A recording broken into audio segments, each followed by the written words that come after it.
আমরা ঢেঁড়সকে ভেন্ডি বলি, ঢেঁড়সকে লেডিস ফিঙ্গার বলি, ঢেঁড়সকে ওকরা বলে। 4টে নামই পৃথিবীতে ঢেঁড়স পরিচিত। এবং ঢেঁড়স এমন একটা তরকারি যে এটা শুধু ঔষধি। প্রথমত হলো এই আমাদের এই 20টি আঙুলের ভিতরে যে কোনো রোগ হোক, ঢেঁড়সের মাথাটা উপর দিক থেকে কেটে এটা যদি আঙুলের ভিতরে ঢুকিয়ে 3 দিন 15 মিনিট করে রাখা হয়, তাহলে যে কোনো রোগ, কেটে যাওয়া, ভেঙে যাওয়া, মচকে যাওয়া, পুড়ে যাওয়া, থেতলে যাওয়া, চামড়া ওঠা, নখ পাকা, কুনি পাকা, সব ধরনের রোগের জন্য ঢেঁড়সের অনেক কাজ আছে। গ্রামের মানুষরা এটা খুব ভালো বোঝে। ঢেঁড়স দেখতে মেয়েদের নখের মতো, এই জন্য এটার নাম লেডিস ফিঙ্গার।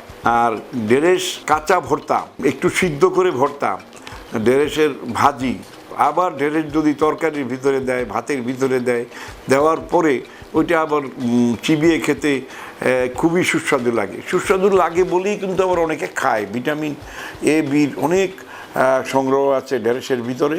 ঢেঁড়সের যে বিজলটা, এটা প্রস্রাবের কিচ্ছুতা দূর করে, প্রস্রাব ক্লিয়ার করে, পোস্টের সমস্যার জন্য সারা পৃথিবীতে ঢেঁড়স খায়। কারণ ঢেঁড়সটার রূপটা ডক্টরিনের সিগনেচারে অনেকটাই পোস্টের মতো।